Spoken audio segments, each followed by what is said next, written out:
Chapter 60 of the Adventures of Ferdinand Count Fathom by Tobias Smollett. Recording is in the public domain. This step being taken, his mind in some measure retrieved its former tranquillity. He soothed himself with the prospect of a happy reconciliation with the divine Monimia, and his fancy was decoyed from every disagreeable presage by the entertaining conversation of his sister, with whom in 2 days he set out for Presburg, attended by his friend the Major, who had never quitted him since their meeting at Brussels. Here they found Count Tobias entirely rid of the fever which had been occasioned by his wound, and in a fair way of doing well; a circumstance that afforded unspeakable pleasure to Melvil, whose manner of thinking was such as would have made him unhappy, could he have charged himself with the death of his mother's husband, howsoever criminal he might have been. The Count's ferocity did not return with his health. His eyes were opened by the danger he had incurred, and his sentiments turned in a new channel. He heartily asked pardon of Mademoiselle for the rigorous usage she had suffered from the violence of his temper, thanked Renaldo for the seasonable lesson he had administered to him, and not only insisted upon being removed from the castle to a house of his own in Presburg, but proffered to make immediate restitution of all the rents which he had unjustly converted to his own use. These things being settled in the most amicable manner, to the entire satisfaction of the parties concerned, as well as of the neighbouring noblesse, among whom the house of Melvil was in universal esteem, Renaldo resolved to solicit leave at the imperial court to return to England, in order to investigate that affair of Monimia, which was more interesting than all the points he had hitherto adjusted. But before he quitted Presburg, his friend Farrel, taking him aside one day, "Count," said he, "will you give me leave to ask if, by my zeal and attachment for you, I have had the good fortune to acquire your esteem?" "To doubt that esteem," replied Renaldo, "were to suspect my gratitude and honour, of which I must be utterly destitute before I lose the sense of those obligations I owe to your gallantry and friendship, obligations which I long for a proper occasion to repay." "Well then," resumed the Major, "I will deal with you like a downright Swiss, and point out a method by which you may shift the load of obligation from your own shoulders to mine. You know my birth, rank, and expectations in the service; but perhaps you do not know that, as my expense has always unavoidably exceeded my income, I find myself a little out at elbows in my circumstances, and want to piece them up by matrimony. Of those ladies with whom I think I have any chance of succeeding, Mademoiselle de Melvil seems the best qualified to render my situation happy in all respects. Her fortune is more than sufficient to disembarrass my affairs. Her good sense will be a seasonable check upon my vivacity. Her agreeable accomplishments will engage a continuation of affection and regard. I know my own disposition well enough to think I shall become a most dutiful and tractable husband, and shall deem myself highly honoured in being more closely united to my dear Count de Melvil, the son and representative of that worthy officer under whom my youth was formed. If you will therefore sanction my claim, I will forthwith begin my approaches, and doubt not, under your auspices, to bring the place to a capitulation." Renaldo was pleased with the frankness of this declaration, approved of his demand, and desired him to depend upon his good offices with his sister, whom he sounded that same evening upon the subject, recommending the Major to her favour, as a gentleman well worthy of her choice. Mademoiselle, who had never been exercised in the coquetries of her sex, and was now arrived at those years when the vanity of youth ought to yield to discretion, considered the proposal as a philosopher, and after due deliberation candidly owned she had no objection to the match. Farrel was accordingly introduced in the character of a lover, after the permission of the Countess had been obtained, and he carried on his addresses in the usual form, so much to the satisfaction of all concerned in the event, that a day was appointed for the celebration of his nuptials, when he entered into peaceable possession of his prize. A few days after this joyful occasion, while Renaldo was at Vienna, where he had been indulged with leave of absence for 6 months, and employed in making preparations for his journey to Britain, he was one evening presented by his servant with a package from London, which he no sooner opened than he found enclosed a letter directed to him, in the handwriting of Monimia. He was so much affected at the sight of those well-known characters, that he stood motionless as a statue, eager to know the contents, yet afraid to peruse the billet. While he hesitated in this suspense, he chanced to cast his eye on the inside of the cover, and perceived the name of his Jewish friend at the bottom of a few lines, importing, that the enclosed was delivered to him by a physician of his acquaintance, who had recommended it in a particular manner to his care. His intimation served only to increase the mystery, and whet his impatience; and as he had the explanation in his hand, he summoned all his resolution to his aid, and, breaking the seal, began to read these words: "Renaldo will not suppose that this address proceeds from interested motives, when he learns that, before it can be presented to his view, the unfortunate Monimia will be no more." Here the light forsook Renaldo's eyes, his knees knocked together, and he fell at full length, insensible, on the floor. His valet, hearing the noise, ran into the apartment, lifted him upon a couch, and dispatched a messenger for proper assistance, while he himself endeavoured to recall his spirits by such applications as chance afforded. But before the Count exhibited any signs of life, his brother-in-law entered his chamber, by accident, and as soon as he recollected himself from the extreme confusion and concern produced by this melancholy spectacle, he perceived the fatal epistle, which Melvil, though insensible, still kept within his grasp. Justly suspecting this to be the cause of that severe paroxysm, he drew near the couch, and with difficulty read what is above rehearsed, and the sequel to this effect: "Yes, I have taken such measures as will prevent it from falling into your hands, until after I shall have been released from being embittered with inexpressible misery and anguish. It is not my intention, once loved, and still too fondly remembered youth, to upbraid you as the source of that unceasing woe, which hath been so long the sole inhabitant of my lonely bosom. I will not call you inconstant or unkind. I dare not think you base or dishonourable. Yet I was abruptly sacrificed to a triumphant rival, before I had learned to bear such mortification, before I had overcome the prejudices which I had imbibed in my father's house. I was all at once abandoned to despair, to indigence, and distress, to the vile practices of a villain, who, I fear, hath betrayed us both. What have not I suffered from the insults and vicious designs of that wretch, whom you cherished in your bosom! Yet to these I owe this near approach to that goal of peace, where the cankerworm of sorrow will expire.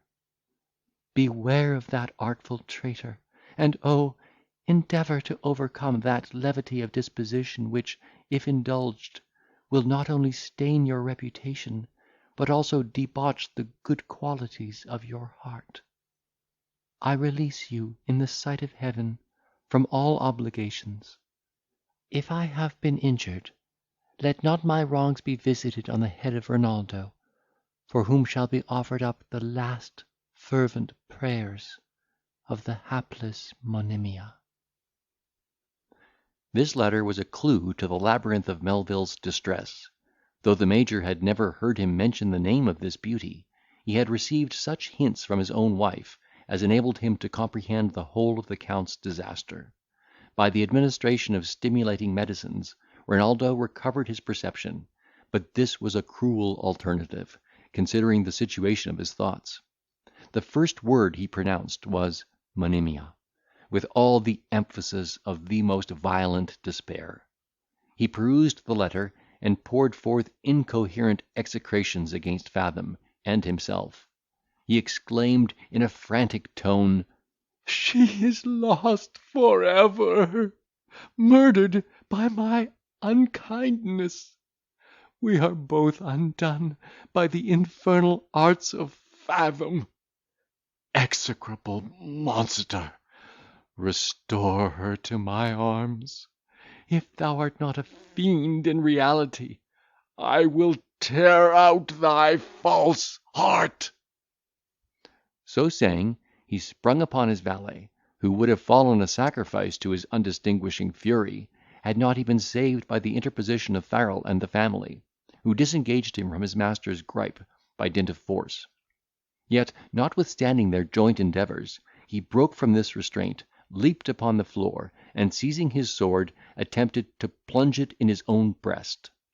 When he was once more overcome by numbers, he cursed himself and all those who withheld him, swore he would not survive the fair victim who had perished by his credulity and indiscretion, and the agitation of his spirits increased to such a degree, that he was seized with strong convulsions, which nature was scarce able to sustain.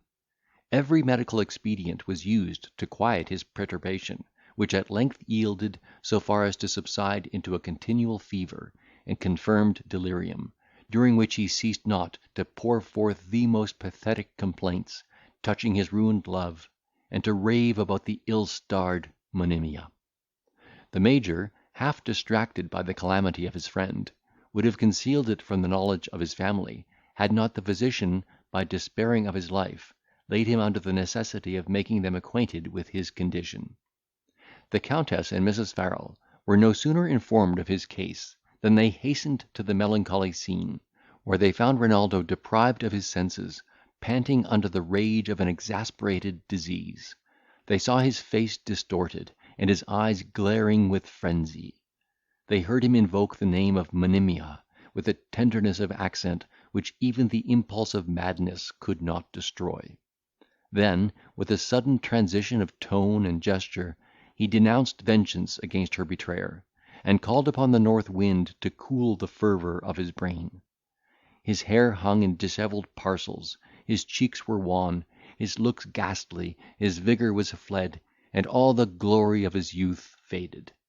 The physician hung his head in silence, the attendants wrung their hands in despair, and the countenance of his friend was bathed in tears. Such a picture would have moved the most obdurate heart. What impression then must it have made upon a parent and sister, melting with all the enthusiasm of affection! The mother was struck dumb and stupefied with grief. The sister threw herself on the bed in a transport of sorrow, caught her loved Renaldo in her arms, and was, with great difficulty, torn from his embrace.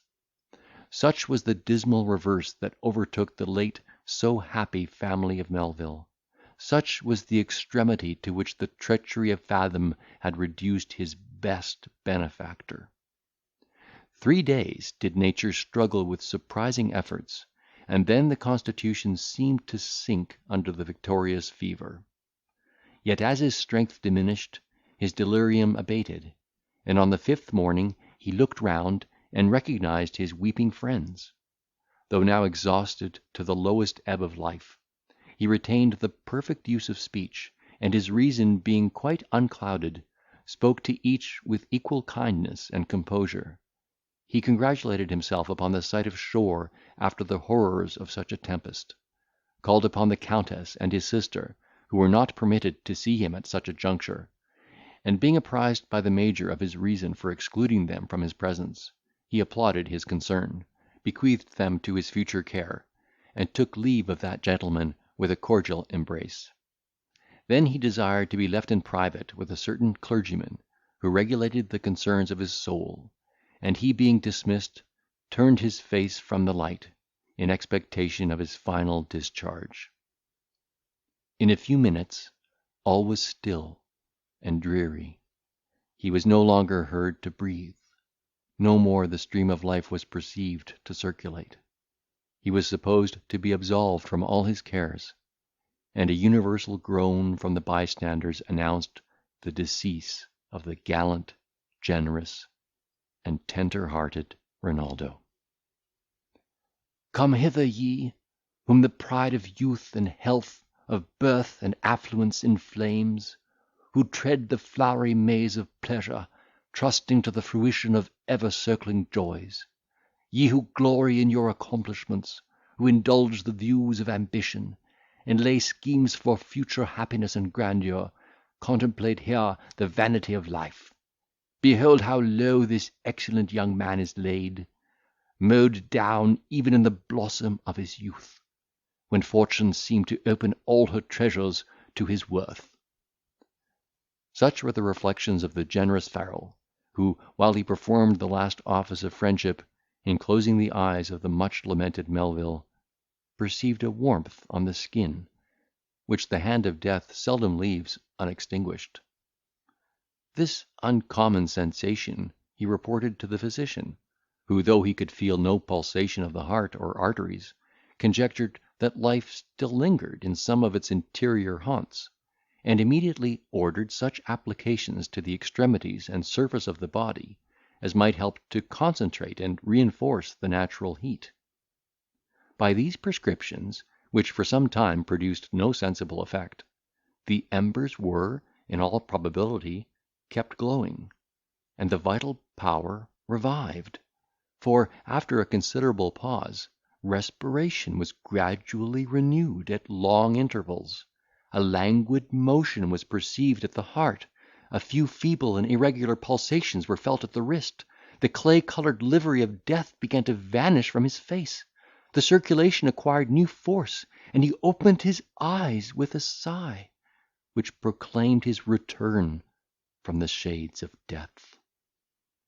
When he recovered the faculty of swallowing, a cordial was administered, and whether the fever abated, in consequence of the blood's being cooled and condensed during the recess of action in the solids, or nature in that agony had prepared a proper channel for the expulsion of the disease, certain it is, he was from this moment rid of all bodily pain, he retrieved the animal functions, and nothing remained of his malady but an extreme weakness and languor, the effect of nature's being fatigued in the battle she had won. Unutterable was the joy that took possession of his mother and sister, when Farrel flew into her apartment to intimate this happy turn. Scarce could they be restrained from pouring forth their transports in the presence of Renaldo, who was still too feeble to endure such communication. Indeed, he was extremely mortified and dejected at this event, which had diffused such pleasure and satisfaction among his friends, for though his distemper was mastered, the fatal cause of it still rankled at his heart, and he considered this respite from death as a protraction of his misery. When he was congratulated by the Major on the triumph of his constitution, he replied with a groan, "I would to Heaven it had been otherwise, for I am reserved for all the horrors of the most poignant sorrow and remorse. Oh, Monimia, Monimia! I hoped by this time to have convinced thy gentle shade, that I was at least intentionally innocent of that ruthless barbarity which hath brought thee to an untimely grave. Heaven and earth! do I still survive the consciousness of that dire catastrophe? And lives the atrocious villain who hath blasted all our hopes?" With these last words, the fire darted from his eyes, and his brother, snatching this occasional handle for reconciling him to life, joined in his exclamations against the treacherous Fathom, and observed that he should not, in point of honour, wish to die, unless he should have sacrificed that traitor to the manes of the beauteous Monimia. This incitement acted as a spur upon exhausted nature, causing the blood to circulate with fresh vigour, and encouraging him to take such sustenance as would recruit his strength and repair the damage which his health had sustained. His sister assiduously attended him in his recovery, flattering his appetite and amusing his sorrow at the same time. The clergyman assailed his despondence with religious weapons, as well as with arguments drawn from philosophy, and the fury of his passions being already expended, he became so tractable as to listen to his remonstrances. But, notwithstanding the joint endeavours of all his friends, a deep fixed melancholy remained after every consequence of his disease had vanished. In vain they essayed to elude his grief by gaiety and diversions. In vain they tried to decoy his heart into some new engagement. These kind attempts served only to feed and nourish that melancholy which pined within his bosom. Monimia still haunted him in the midst of these amusements, while his reflection whispered to him, "Pleasures like these I might have relished with her participation." That darling idea mingled in all the female assemblies at which he was present, eclipsing their attractions, and enhancing the bitterness of his loss, for absence, enthusiasm, and even his despair had heightened the charms of the fair orphan into something supernatural and divine. Time, that commonly weakens the traces of remembrance, seemed to deepen its impressions in his breast. Nightly in his dreams did he converse with his dear Monimia, sometimes on the verdant bank of a delightful stream, where he breathed in soft murmurs the dictates of his love and admiration; sometimes reclined within the tufted grove, his arm encircled and sustained her snowy neck, whilst she, with looks of love ineffable, gazed on his face, invoking heaven to bless her husband and her lord. Yet even in these illusions was his fancy oft alarmed for the ill-fated fair. Sometimes he viewed her tottering on the brink of a steep precipice, far distant from his helping hand. At other times she seemed to sail along the boisterous tide, imploring his assistance. Then would he start with horror from his sleep, and feel his sorrows more than realised. He deserted his couch, he avoided the society of mankind, he courted sequestered shades where he could indulge his melancholy. There his mind brooded over his calamity, until his imagination became familiar with all the ravages of death. It contemplated the gradual decline of Monimia's health, her tears, her distress, her despair at his imagined cruelty. He saw, through that perspective, every blossom of her beauty wither, every sparkle vanish from her eyes. He beheld her faded lips, her pale cheek, and her inanimated features, the symmetry of which not death itself was able to destroy. His fancy conveyed her breathless corse to the old grave, o'er which perhaps no tear humane was shed, where her delicate limbs were consigned to dust, where she was dished out a delicious banquet to the unsparing worm.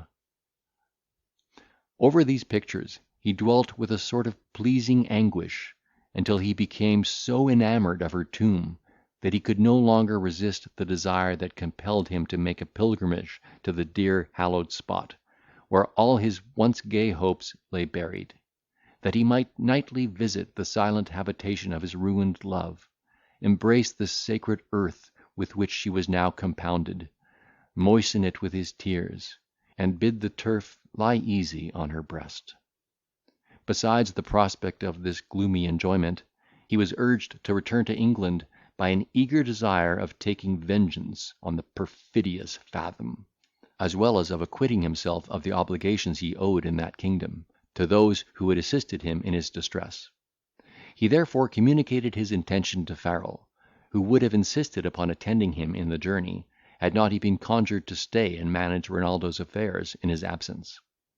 Every previous step being taken, he took leave of the Countess and his sister, who had, with all their interest and elocution, opposed his design, the execution of which they justly feared would, instead of dissipating, augment his chagrin.